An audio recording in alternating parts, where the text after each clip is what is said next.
Welcome to another episode of USA Cricket Talks, the platform where we uncover the inspiring stories of individuals who shape the landscape of cricket in the USA. Today I have with me Mr. Vinod Dean, the founder of Michigan Youth Cricket Academy for 5+ years. And in this episode, we plan to talk about his coaching approach in the academy, what shapes his ideology around cricket, the future of youth cricket, and the delicate balance between academics and sports that we all see as parents and as for our kids. So, welcome, Vinod. Thank you, Kailash.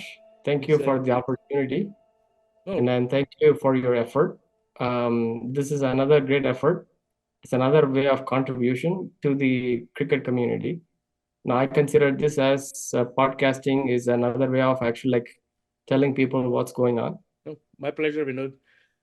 We've known each other for close to 5+ years now, going back to like 2019, I think when we first met. And MYCA is 5+ years old now, right? Give or take. So tell us about your journey in the last 5 years, right? From what made you start the academy and how you guys have been doing. I mean, that's a good question, Kailash. Actually, the every big things have a small story to start. So I'll start to step back. I'll start a little bit of why I'm doing this. So it goes back to my times of how I started, how cricket grew in me. I started playing when I was probably a 7, 8 year old. It was my dad who primarily watches all these Benson and Edges.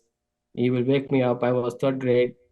He will wake me up at 4 o'clock in the morning for him to give the company, and I got to go to school at 7:20, 7:30. He will still wake me up, and I so those kind of stuff actually. So cricket grew in me from childhood, and I started to play this hardball cricket when I was 10 year old. So with that said, from there it just we kept playing. I come from a Chennai, Madras. If people don't know, BCCI, which is a Board of Cricket Control, the representative cricket for India, was registered in Chennai or like Madras in the 1930s.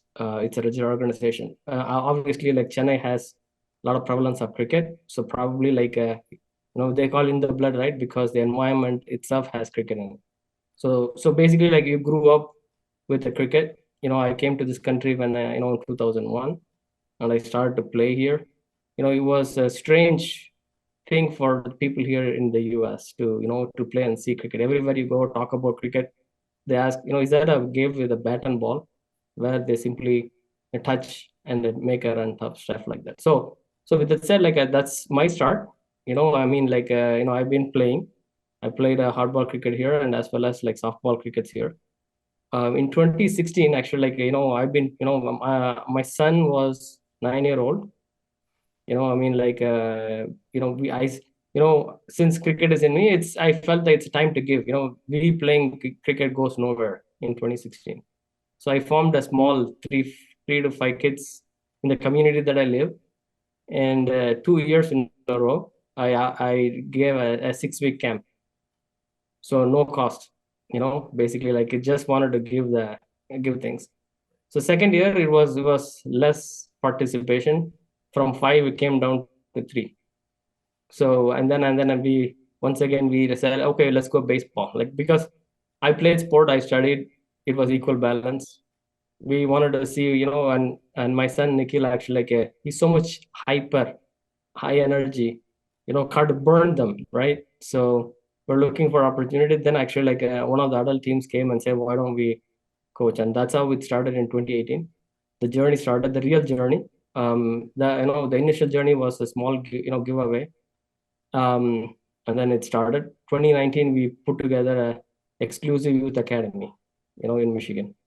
So at the time I had about like 20, 12 to 15 kids, and then 2020 March COVID hit. Yep. So I mean, like we thought we started with 4 or 5, and then we grew 15, and then another COVID hit, but the good thing is those 15 stayed with us. They didn't, those were like committed people who wanted to play. Right. And then we kept going. 2020, I would say what transformed was probably like in 2020 we put our own team, MYCA put a team in a tournament called NYCL, National Youth Cricket League. They used to run it. I think that it was also a private league. I believe it was started in 2016. We were not aware of it. Right. I mean, like the awareness of youth cricket at the time was very limited. I know Yeah. probably you've been in this, Kailash. So if you go back and look at it, 2018 versus now, the awareness and the game maturity is probably like plenty. Yeah, absolutely. I think, if we just look at the world from pre-COVID world and post-COVID world, right? I mean, the cricket post-COVID has the youth cricket especially, and of course, as a fraternity has just gone up a lot, right? And so, and that's an interesting journey you have in the academy as to crossing the whole COVID barrier, right? Where it's as an academy, as any entrepreneur, it's been one of the hardest things that they can face. So right now in your academy, like approximately, like how many kids do you have? How many coaches you have? So so we have about right now we have about 75 kids, 75 plus kids. Okay. And I had like 8 coaches. I had. And now we brought in like 5 coaches. Okay. So earlier those 8 coaches, I mean last year I'm talking 2023 and 2024. So there is, as you said, there is pre-COVID and there is COVID, and we are calling it as MYCA 2.0 this year. So Right. because there is a huge, obviously the growth, the scalability aspect. Okay, we now have like told message, gave a message to the people that we are not like some phantom organization. They will grow up and die tomorrow. Okay, we are real, we are serious. So having said that, actually, like last year was a great year for us. We made a lot of we won the hub championship. Uh, we we had about like 15 kids all together from MYCA who played zonal and nationals all together, in the youth under 13 and under 15 and under Mm-hmm. 17. So proud. So we had I call it like as cricket pathway game. I would say we had some runway built to actually like to have at least 1 or 2 flights take off, Right, right? right. I mean, all this is I mean, it's always a huge marathon for the academies, for the players, and anybody who's involved in this. And you mentioned like 8 coaches, right? So I'm like very interested to understand as to how you kind of like how you structure it, right? Your sessions and your coach, the delegation that you or your expectations from the coach. How do you do that? So what we did is like last year, and which we are going to replicate the little bit of that this year, was actually like was we divided into age groups. Okay, so what we started to realize is as we were growing, the skills were also growing on the other side. There are like higher skills and there is a lower skills. There is a skill gaps taking place, Right. which for some it lifts and for some it puts them down. Okay. Mhm. So we wanted to definitely counter that. So what we decided to do is split it into different groups. We created about like 5 groups last year. So Okay. we had like foundation where like these are like a softball, cricket, where like they come for have fun. And Right. then we had like under 11 professionals type of thing where they're ready for hardball cricket. And then there is a distinction between those two Hmm. that actually like created an environment or atmosphere for the newcomers to come and actually like showcase and learn their skills as well. Yeah. And then actually like we had under 13, we divided matched up with the USA cricket, under 13, and we had under 15 and and then 15 and under 15 13 D, which is like developmental group. So this So is under 15D, you mentioned? under 15 and 13 and 17 were put together in one bucket of development, one development, separate development team. Because we saw people of age 13, 14 coming and joining. They, some barely know, some knows cricket. Mhm. So teaching, there is a teaching of skills and there is a teaching of the game, right? Right. So which cannot happen all at the same time during the academic practice time. So what we did is We separated them. We are the year before they were also grouped under the same. So what the you saw the people are dropping out, the older age kids who are novice were dropping out. See, We yeah, started, yeah. no, sorry to interrupt, but like, yeah, that's a great point, right? Because eventually, one of my things I want to talk to you about is, the kind of like the balance, right, between academics and playing sports as you get to like the high school and stuff. But how, like, in terms of like coaching, right? Like, so do you have like separate individuals coaching U13, 15, or how do you So structure it? so the 8 coaches getting down to, we had I can't had a concept of lead coach and support coach. Okay, so for each age group. So the lead coach responsibility would be like, today there is a session, so they know they come in, with a plan. Okay, and there would be like one support coach and one parent coach helping him. So we had that kind of established, and uh, and uh, uh, and we hired one professional coach from Guyana last year. So he was a head coach of Guyana Cricket Association. Guyana, which is one of those West Indies group, Caribbean group of countries, it produces a lot of cricketers, right? Guyana. So he's a Caribbean who have played a lot of first class cricket and played international cricket. Mhm. So we hired him basically like he was, we hired him. He was with us for 5 months. Okay, Okay. and he was primarily focusing on the younger, the older ones were like, because for his level, the older ones were like getting a lot more benefited. And then he also actually came for few sessions with the younger ones. Okay. So then we as the coaches, we got trained professionally with him, in terms of like the approach, what works, because these folks, because when I say professional, it's not that they played just first class cricket. Okay, when they say professional, that is their living and breathing. That is a profession. It's not a dual profession, or like it's not a hobby. Okay, where like he wanted to be a cricketer and he wanted to be a good coach. That is his goal. Okay, so that's the type of people we call professional, where like they really care about the game. They really care about what happens.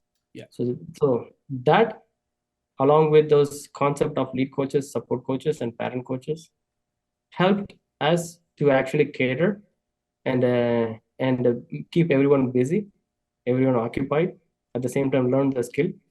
And actually, like we are continuing similar concept, but this year the 2.0 is slightly different now. I'll Got it. talk about it. So for each of those coaching sessions, so how many days do you have in a week for coaching? Okay. For U15, let's start from U15, let's say, or U13. So so this, last year we actually like so there is like a summer sessions and there is a winter sessions. Winter sessions actually, like, it's a lot of indoor, and the summer sessions are like a lot of outdoor. Okay. So the way we did it last year was actually like the winter sessions, we call it as a skill building time.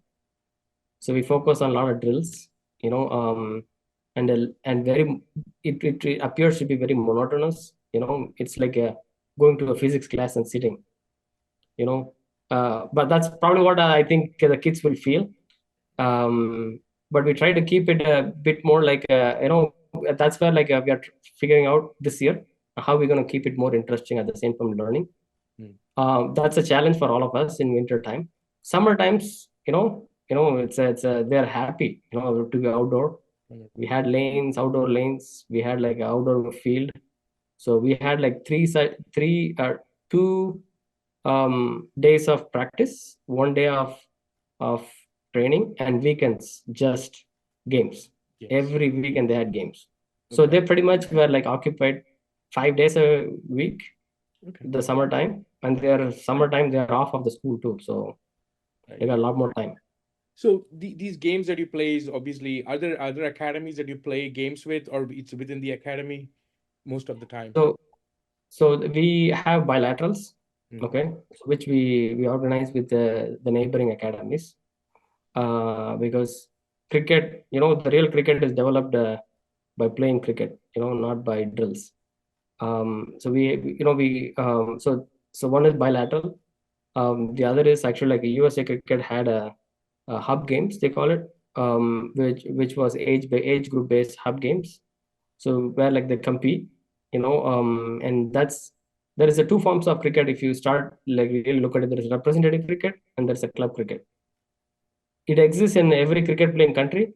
Slowly, that's happening in USA also Yeah. with this concept of MLCs and things. Yeah. The club cricket is growing, and the representative cricket is talent driven, right? So where like the real representation of a state or a zone or a hub. So Yeah. that's happening. So they play that. So bilateral, we host bilateral. We also go visit bilaterals. Bilaterals are the ones really, if you ask me, helps build the cricket skills and the players. Yeah, I mean, definitely. Especially in big cities where there are multiple cricket academies, it's important to play that bilateral, and kind of give kids that exposure of playing with folk that they usually don't practice with or play with within the academy. Um, so just as an academy, as someone who like really founded this academy, what is like the kind of like the goals that you have, right? Like what would make you feel, say, you know what, yeah, we are heading in the right direction as an academy, right? What does it entail? Wow, it's a good question, Kailash. You know, um, when you talk about goals, I like to, state a comment or like a dialogue or a statement that Denzel Washington, I came across this in one of his interviews. Mm, He says, it was a great dialogue, by the way, very powerful. He says, dreams without goals can lead to disappointment.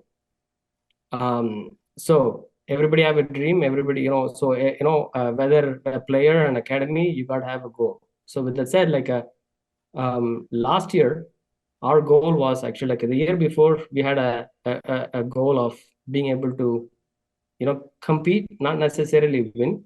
mhm. Okay, so we want to be realistic too, right? Yep. So underdogs that doesn't become like superstars overnight, takes time. If it happens, it's probably like doesn't last long. you know um so the year before 2021, we were like just competing, and 2022 we were winning. Okay. Mhm. And 2023 we won championships. Okay, Okay. great. Championships.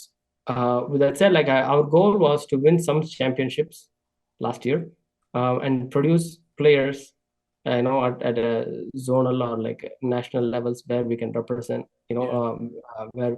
So that is the eventually like that's a bigger goal to achieve. right. And this year our goal is like not producing players, producing teams, Great producing point. teams that wins titles. Great point. Okay. So that's where like the whole 2.0 Yeah. is Yeah. it's a different thing. Yep, definitely. I mean, unlike any sport like tennis or things like that, this is absolutely a team sport, right? An individual talent can only take a team so far, and it comes across very clearly when you're playing as to whether it's an individual driven team or truly a teamwork, right? So again, from a coaching perspective, obviously you guys do all the, if you have the 8 coaches, you have doing the technical drills and things of that nature. What kind of mindset coaching, game approach, game awareness coaching, how do you guys impart that? Is that kind of on the flow, or do you actually approach it in a very structured manner? um we have been maturing in that space. I wouldn't say we have matured. It's a maturing space. We don't have a form of gully cricket, where like I feel like the gully cricket teaches a lot more than the educational method of academic methods of teaching. So what we did was we did a lot of simulation games. Okay. So whenever we say simulation, we had a outdoor, when we play in the outdoor, we simulate, and then in the like scenario drills. Okay. And indoor also we started to do a simulation games. So when we say simulation games for the indoor is more so we will actually like that day, we combine the team like 13s and 15s, put them together, Okay. and actually like that day we will have 3 hour session. We will split it into 90 minutes, 90 minutes. They come in, we'll say who is which team, and coaches would simply actually like be the umpires. Right. Okay.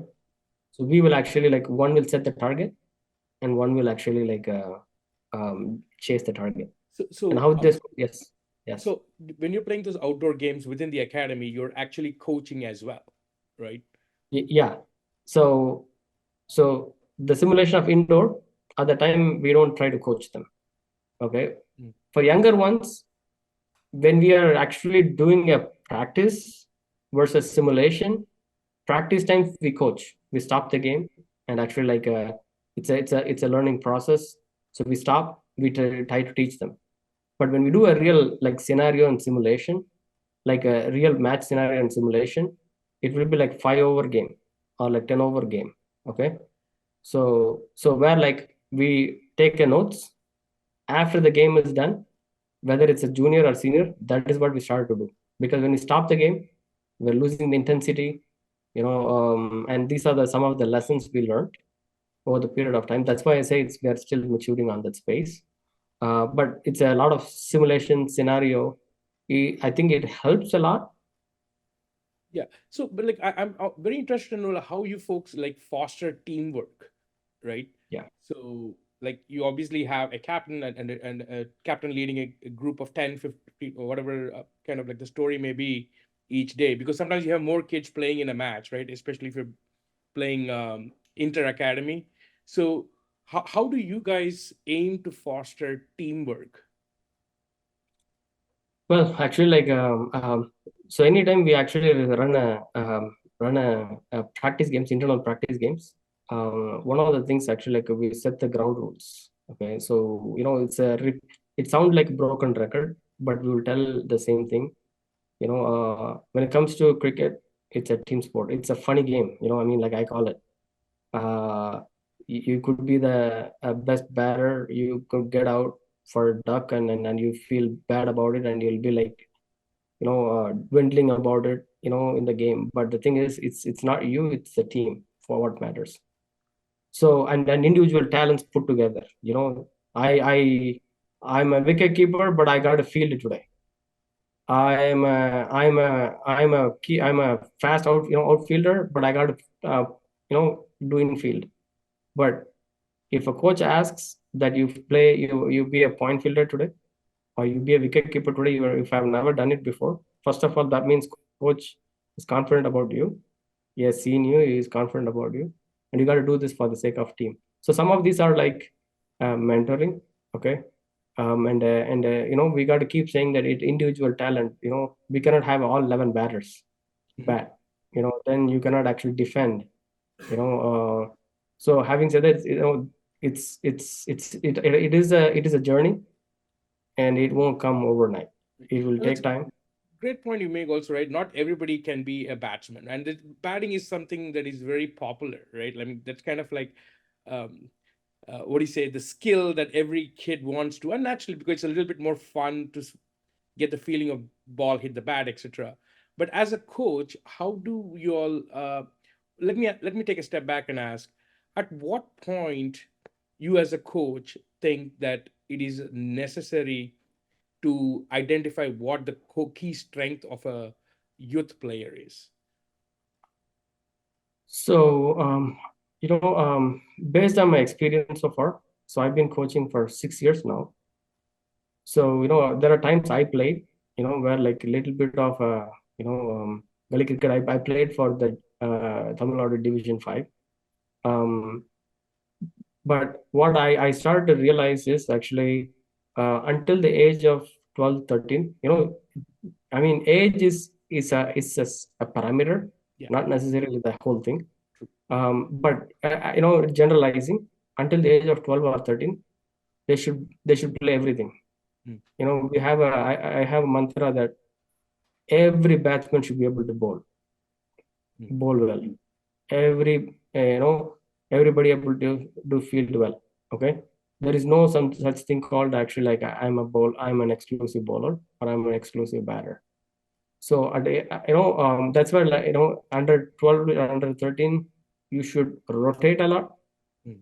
and see what is a natural skill, okay, and what is a nurtured skill, Good okay. point. Yep.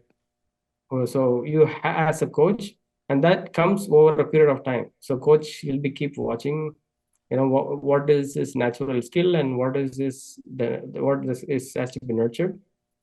And I think it takes at least 2 to 3 years to start seeing what is dominant about this kid, and then slowly convert them. It's a part of coach's job is to get the best out of the coach. No, sorry, best out of the player, not best out of the coach. So it's not what I teach, what I like to teach. It's what the player got and how I can actually like enhance the player, the nature plus nurture. Right. No, yeah, the nature versus nurture, right? I mean, great point. I mean, that plays a very big factor in where you put your time, right? When you go to a coaching session, especially as the kids grow older, right? And there is a sensitive balance that needs to be struck between uh, academics and playing sports, right? So every time you walk into an academy for a coaching session or go play a match, obviously it's necessary to have fun and all those things, but it's important to make sure you get something out of that session. You correct something or you learn something new. So in that battle between nature, so do you see it as a battle between nature versus nurture, or both obviously kind of like being conjunction, right? There's So I call it as both should be a complementary, not a conflicting thing. I don't see it as a conflicting thing. It has to be complementary. And it is also a responsibility of a coach to identify what is the real talent. Okay. And it is one of those hard thing to tell also, find and tell also. There are also philosophy of actually like first thing is you, without talking, you just observe, take notes what you see in the kid. Then we slowly have a conversation with the kid, with the player. The conversation, when I say conversation, even this 5 6 years has taught me a lot of stuff, more than playing. Actually, like coaching, you start to realize it's a lot of asking question. Conversation is more helpful than telling. yeah, Okay, so it helps you to find what's in the kid and what the kids love. You first wanted to find out what the kid has, what he wants, and then see if you can craft something for the kid to enhance it. And doing it for individual each and every kid requires a lot of time, in observing, you know no, um, absolutely. It's a very tough job, and sometimes it goes thankless, right? If somebody is a coach or even running an academy kind of thing, it's thankless may not be the right word, but sometimes I honestly feel it is, like, because parents being parents, they have expectations, right? So how do you handle those kind of scenarios, right? Like in a typical academy, you would face something like, hey, I want to go, why did my son or not go opening or didn't get a chance, right? How do you handle those situations? It comes in every academy, right? But I think we want to use these kind of things to educate people as to how coaches think, right? you're bringing a very great question. Um, so let me answer you differently. I am also a parent and I'm also a coach, and I also run an academy to run.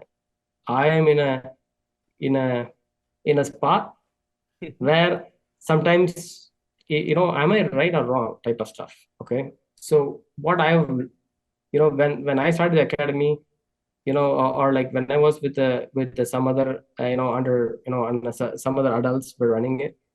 I had some disagreements as a parent and as a coach, and I made sure that when I run an academy, it doesn't. Okay, number one thing is be honest. Okay, transparency is number two to me. Be honest, be transparent, and be kind and polite. I mean, like there are kids. What you start finding is actually kids who are naturally talented. People worship talents, right, a lot, right, than actually like the effort that the kid put in. End of the day, talent is what mostly seen by people. But it's not the only thing that we should not just worship the talent. So having said that, like I call first is like a honest transparency, and have a frequent conversation. You got to earn their trust, the parent trust. The care and love has to be in place. Okay, so as a coach and as a so once I start, I think, exhibiting that characteristics, and it comes over a period of time though, right? It's not in one meeting actually, like or like you get it over with. And you have to continue to do that, and you have to continue to earn their trust. Other thing that I've done is, in the over the years, what has worked well is that actually, like especially like parents are more concerned about. When I say parent, even I'm also a parent. I put myself, and my son is going and playing in the other academy, and what would be the behavior. All the time I put that type of hat, and that helps me. So what has actually like helped is, before the game and after the game, we talk to the players. Okay, so we don't tell the plans to the parents, but we just half an hour before, if a game is at 9 o'clock, we meet at 8. For 15 minutes we'll have a talk, and we go do our regular warm up. The 30-minute 45-minute warm up, and there will be 15 minutes before the toss. We sit and discuss about whether we should bat or we should bowl. You see in the condition, we had the warm up, how the field is, these things. We ask question, and we have a discussion with the team. In the team, we talk about actually, like, okay, if you win the toss, what we should do. And then actually, like, if you want to bat first, and we will say who is going to open, who is going to for first for top 5 orders, we tell, and we'll tell the scenarios. When I say tell, it's a discussion. First, Right. just having this. There is a difference between coaching a little senior team and a junior team. So even with the junior team, we try to ask first so that they start thinking, and then we tell. But in the senior team, we ask, they throw in their answers with the rationals. So that really helps, where like they take responsibility, not coaches. Okay, we are not dictating. Big games, there will be strong collaboration where we can challenge them. Right. Games throw away, like we make it as an opportunity. We have to do a fine balance. That's what we say. We never go in with an attitude of losing the game. Okay, it's okay to lose. Never. Always have the attitude of winning, but it's an opportunity game. Still have to win. How do you balance it? So we have the conversation before the game with the players, and then a conversation after the game, what we should fix, and then we try to have a meeting with the parents. 15-minute meeting. This is what we did. This is what that really helped diffuse a lot of commotions that develops in them. When you keep people in the dark, I don't know when I'm going to bowl, I don't know when I'm going to bat, it raises a lot of uncertainty and brings the players' confidence down, right? Mm-hmm. Do it perfectly all the time? No, not necessarily. It's an ongoing thing. I think that really helped diffuse, a lot of tussle. It's the game opportunity, and it's not that we play like 100 games or like 80 games a year, right? We play only 20-25 games a year, and everybody fighting for that opportunity. So with that said, that really helped the transparency part. So how do you follow through some of the like the lessons that's coming out of these matches? Let it be weekend matches or any other tournament. How do you follow through that to the coaching sessions? Okay, so we at the end of the last game, let's say if you go for a tournament, it's a 4-day tournament. The last day, parents hate the last day. Because we will be spending additional half an hour to talk about what we did, because we had to have takeaways, right? Whether we win or lose. When you win, you're already in the happy mood. You can spend more time. When you lose, you're in the very. So lessons is actually, like, there are individual lessons. There are like a team. What did the team did well? Did we Did you lose a lot of catches? So last year was very productive year from that perspective. We actually created a sheets. Every match we record how many catch drops. When we bat, how many times actually we gave the catch, and like other teams dropped the catches. Okay, how many chances I had, as a batter. Yeah, so we record those things. We have a small table, we record and we put notes. Okay, Okay. do this for every game. Okay, so then we come back and look at it. Okay, as individually, I got to work on these things. As a team, okay, we gave away far too many runs. Okay, it's fielding we need to Right. fix that. Right. And do you think, like, just from a skill building perspective, practicing 5 days, of course, as a group, is pretty decent amount of hours that's being clocked. Um, what do you recommend to parents about one-on-ones, right? Because the reason why I'm asking is two aspects of it, right? One is the economic aspect of it, right? One-on-ones right now, and right, it's pretty expensive, right? It is. Expensive everywhere, right? It If you is. look at it individually, but from an academy perspective, there are reasons why the numbers are what they are, right? That's number Yeah. one.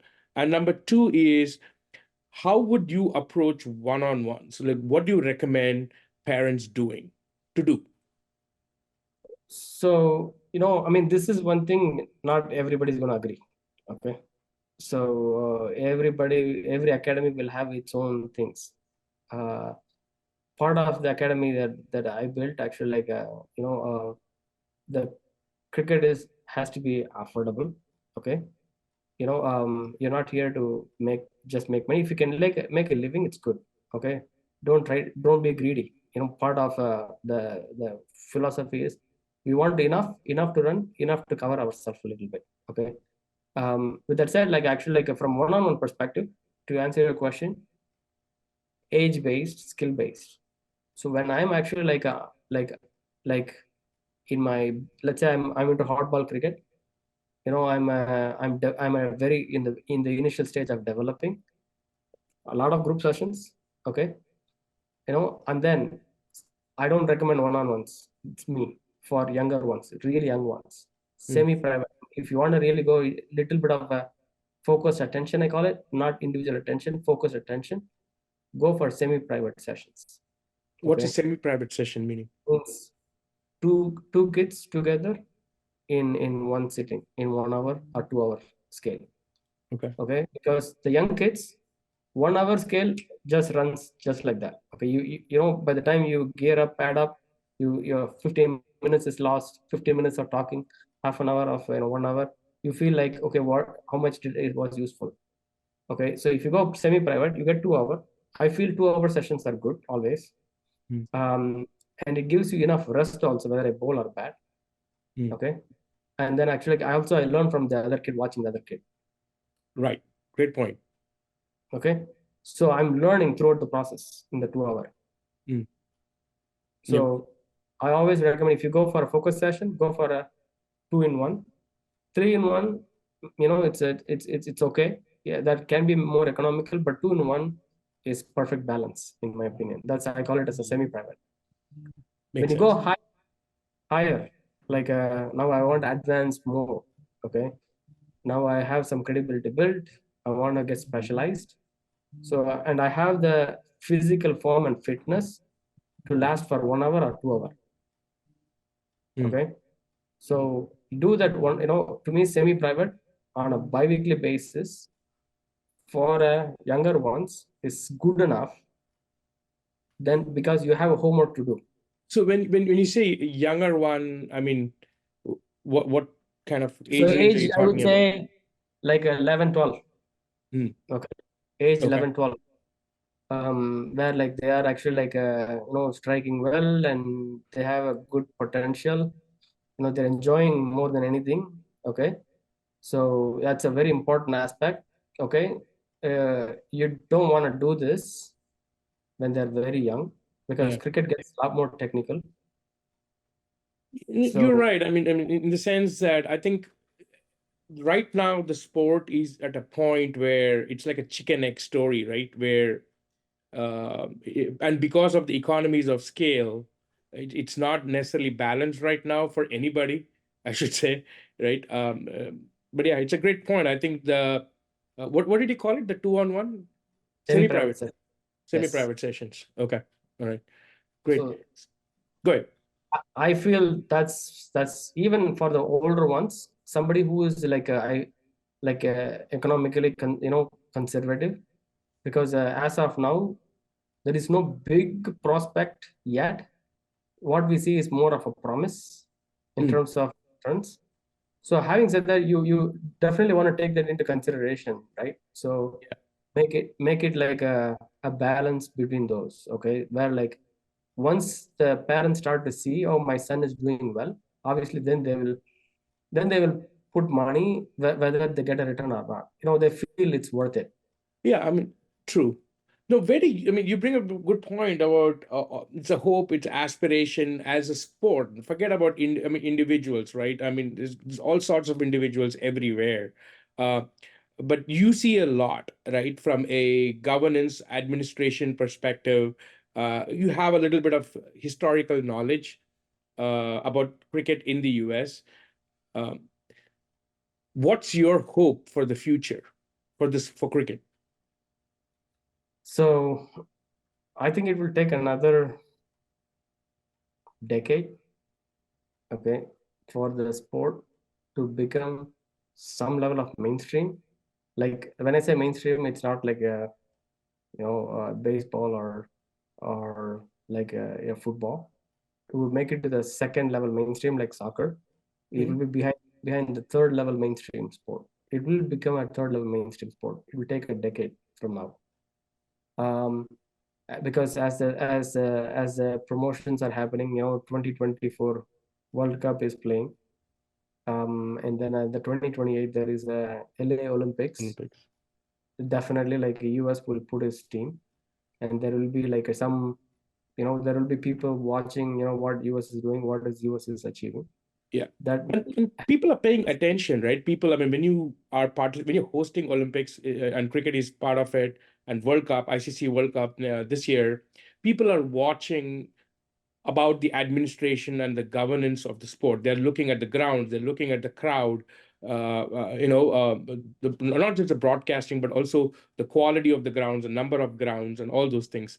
So and they also people are also will pay attention to diversity, right? Because one of the key questions that is going to come up is diversity in the sport, right? And it's not, I think it is not enough effort. All right, let me put it. You can always give a positive spin to everything, right? But the reality is that the sports have to have diversity, right? It has to, and for that you need schools, villages, park districts participate in this. your that segues into a little bit into how the sport is reaching into the community, right? So I had a theory when I started that actually like any sport, if you see look at how soccer grew or lacrosse grew, it always grew dominant in its race, and then it spread, and then it spreads across. So cricket will go through the similar aspect. Okay. Yeah, the way the sport can grow only if it grows naturally here. When I say naturally, um, people who are born raised here need to be playing. Okay, not you can actually like bring in guest players and play. It's not going to last long. If you want this game to be mainstream. So with that said, like actually like so, which means that it will grow whichever the race that is dominant. I mean, right now it's South Asians or a higher population. So where they're playing, it will grow. Eventually, it will spread. Um, why I have that aspiration that it will spread is so once it is in the so you have to know about how things work in America too, right? So if you look at the American sports, they're all like 3 to 4 hour concepts. Okay, they need a lot of commercials to actually like for the sport to become popular. Yeah, but like if if you all, there are like enough number of people of South African origin and Australian origin and UK here who know what the sport is. It's one of the key sports in their country, just like how it's for India, Pakistan, Sri Lanka, right? Why are we not seeing more participation from them? Um, I I really don't know the answer. I think I hope this USA Cricket, which is a national body, is doing some research to find out why entering into the other segment of population, why they are not able to penetrate. Okay, but uh, one of the reasons I feel like on the other side there is a study there that they have done, that I know, is that the Caribbean population that actually like who lives here, um, who had lot more number of people playing. There's a drop in that number, so Okay. which is concerning. So that is why USA Cricket is putting together a pathway where like they're funding it, so that actually because it's primarily because of funds. Okay. Um, on the other But don't side, you think? I mean, I mean, USA in this country not able to gather funds is not a reason. I think there is enough money that people will, obviously for sponsorship or even as for donation. I don't think there is a dearth of that in this country. Um, but I know, but I don't think we'll able to solve a problem no, here. But my yeah, my emphasis of the point is that in every big city, right there, hopefully we will see more uh, diversity coming into the sport, and hopefully this T20 World Cup, Major League, minor league will help in those things. I mean, I don't know. You and I cannot actually, we can brainstorm here. Why, what, a real study should, only a real study, a survey, on things, scientifically it has to be done. And methodically it needs to be applied. That's the only way they can figure out why. But I believe in what was the past. This is my belief. So I've been in this country 23 years now. Okay, so adult sport, the if you look at, rewind 2 decades, they had a lot more better teams of a USA national teams versus now. I feel like in this last 20 years, because of USA, the previous national body had a bad image. The participation from the locals dropped big time. So you know the new body is trying to regain. It's not regaining.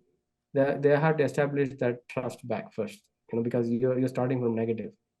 So they have to establish first. Your current body, I think the right people are being at the right place with the right intent.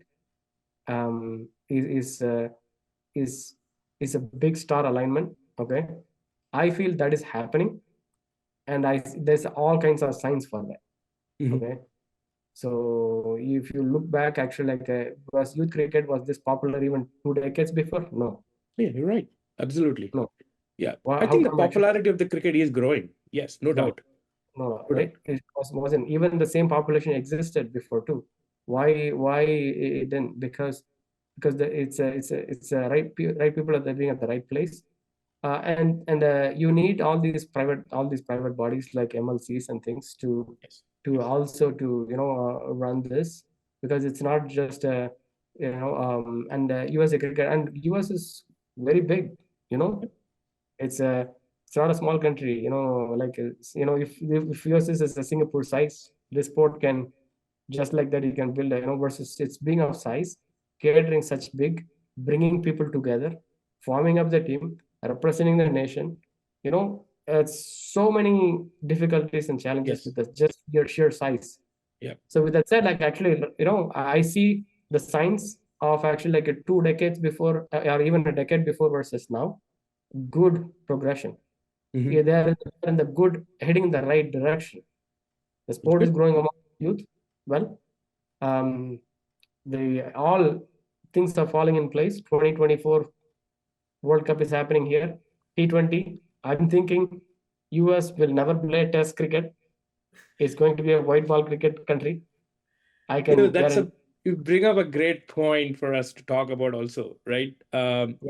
I mean, being a test nation, let's keep for now, at least in the interim, right? Even red ball cricket, right? It's a complete white ball sport right now. Now, from your perspective as a coach, etc., do you prefer? I mean, do you have kids play in red ball occasionally? We used to, but not anymore. So, Why is but that? I mean, we are Midwest. Okay, we play a lot of practice a lot of indoors. Playing with the red ball with our lighting and things, and it's not conducive. It's Got it. you cannot see the ball really clearly. I mean, like the sport. Anytime I feel like you're introducing a sport trying to grow, you want to feel the kid is actually succeeding. Yeah. It's what motivates. Yeah, I bowl like 20 balls. I can't beat middle the ball. If I middle only one out of 20, you're not going to play. You're going to throw your bat and walk away. Right. So Right. me, white ball, I can see well, and actually it helps actually. Like so, with that said, and we don't have time is money here. I mean, like there's no way we're going to be playing test cricket. Yeah. Um, yeah, I But guess. I don't know. I hope. they should play red ball cricket actually. Like that clearly, like the red ball has a huge difference in terms of swing, and it makes you more tough. Yep, fair, fair. Yeah, I mean, it's all everybody's ambitious and hopeful, right? And that's what and we'll get there. I think in Hopefully. 10 years, 5 years, who knows? But it's just an intelligent guess from all of us. But I want to talk a little bit about fitness and nutrition, right? For youth cricketers. Um, so let's going back to MYCA as well, and as a coach, what kind of fitness sessions you folks have within the program? How do you all educate the kids? And you as a coach, what do you recommend for the kids? Like, some good practices. So last year there is a change in last year versus this year. That's a it's a very good question, without a doubt, because actually like the cricket 20 years before versus cricket now is completely different. Fitness became top requirement. If you can see that every nation that plays today, fitness is key. Last year we actually like had a every we emphasize this in the senior teams. When I say senior, 13 and 15 plus, okay, we emphasize on fitness. We could bring it earlier itself.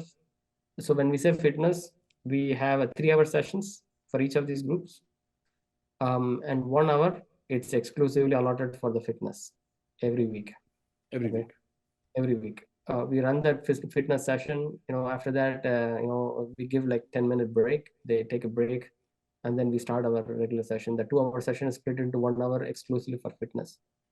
We have entered into an agreement with a 2.0. I am a partner. I became one of the owners, even though I'm a founder.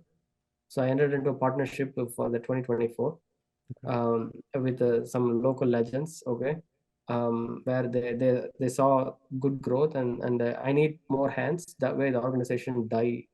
It's not a single point of failure because we need more funds to run. So with that said, like actually like a partner, and I have a former national player being the primary mentor. He went through our program, how we did last year. So this year he has a lot of fitness goals. When I say fitness goals, we are not going to run that 1 hour fitness sessions. Instead, we're going to run that 1 hour fitness test every month. Okay. Okay, Got we're it. not going to run the Yeah. fitness. Yes. Sorry, Go and ahead. you'll keep track of the progress or areas that kids need to work on, Correct. so on and So so he forth. believes in creating competition in fitness. Great. So the test, obviously, like when I'm a kid, you are always, how fast did I complete? How long, how many trips I did in this, in a 20-minute run. So they brag about it, and I think if we start doing it in a in a test way, Mm. it will actually grow, and they take ownership and responsibility rather than you taking ownership and responsibility. Okay. Well, that's good. That's good. I think every academy, not every, but at least a lot of the academies are having separate dedicated sessions for fitness and kind of recognizing the importance of it. There's one topic I really want to talk to you, which is around, and this will help the players, the youth, the folks, players, as well as the parents, is that striking the balance between academics and sports, right? Especially for kids, high school and above, right? Um, so talk to us about it. I mean, it's a challenge, right? You do see a lot of kids dropping out around the high school time, right? Like the kind of story. So what do you see in your academy? What are your So, recommendations? so very, very good question. So I'm a parent and I'm a coach. My son is in the high school. And actually, like, earlier I used to say, why you guys are not giving this as importance? And I even took it to the USA cricket as saying there's a huge drop in the age group. The moment you start, you see that there are like 50 kids in the under 15 category. When you say each age group, the moment you put an under 17 team, there's a Yep. big drop. It's like turns from 50 to 15, like big drop. Yep. And I went and told them like, okay, why, it's clearly it's dropping. There has to be a good reason. But the response I got is USA Cricket also did the study. So they said like cricket is not the only sport. Every sport has this drop in But numbers. that's being very cynical about it, right? Just because it happens, Other it sport. need not happen here as well. I think if cricket becomes an accredited sport, right, I think we'll see the numbers improve. And I'm sure there are efforts that are being put out there. Because rationally speaking, you have a kid who's playing tennis or football, right, and is in his last year of school, high school. You wouldn't see them drop a lot. That's because these sports are accredited, right? Accredited sports that you can use in your for your colleges, right? And still pursue. Um, but just from a timing perspective, right? I mean, it is like you have academics, you have school clubs, and you have heavy practice sessions, fitness sessions, right?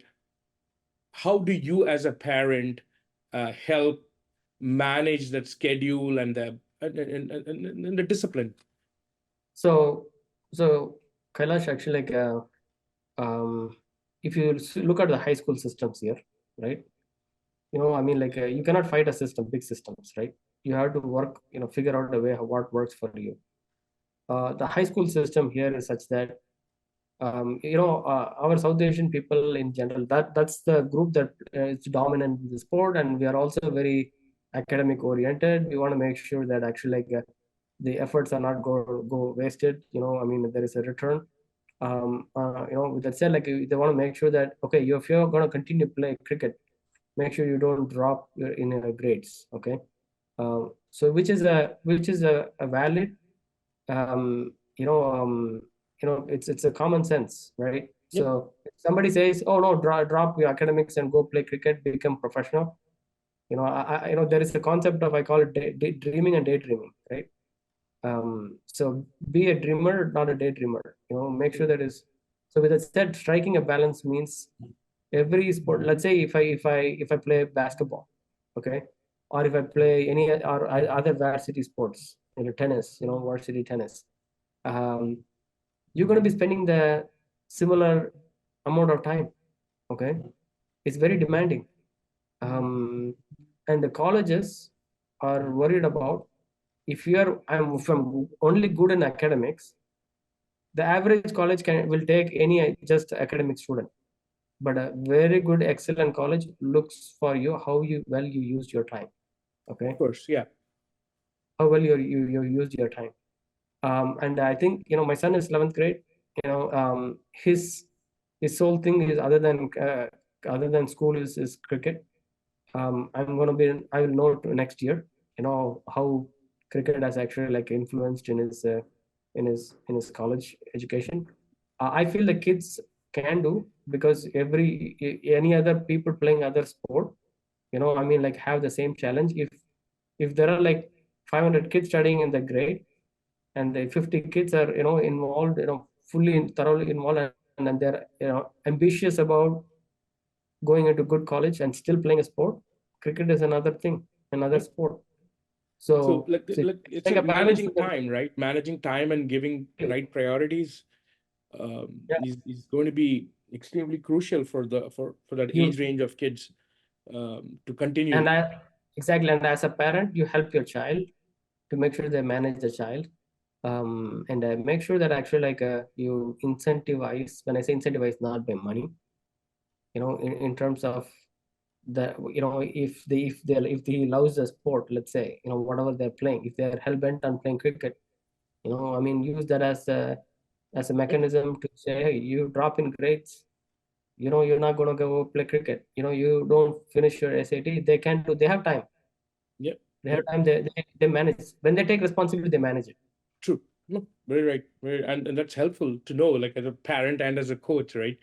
No, that's helpful. So, but just on the fun part, I'm going to ask you a few questions, right? Um, kind of rapid fire questions.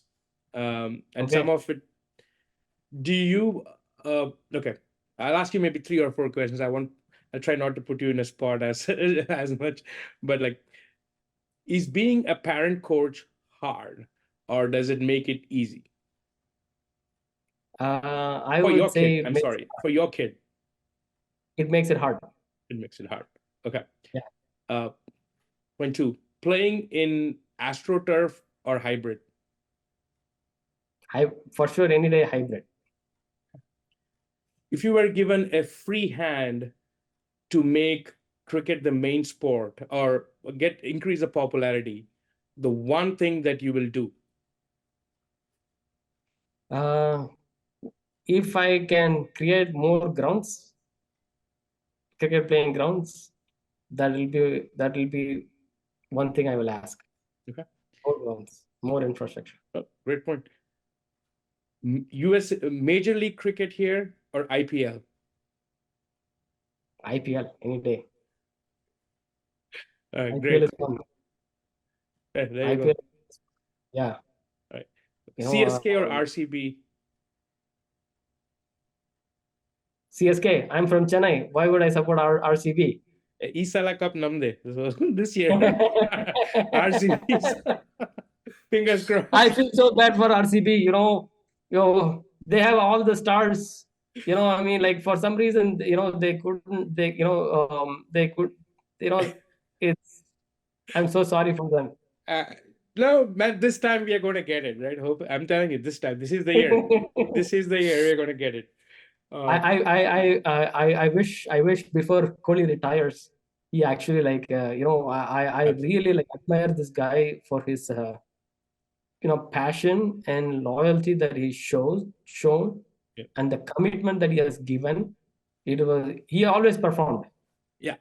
I mean, he's definitely a legend. I don't know what to say. I mean, we all love him so much, right? Yeah.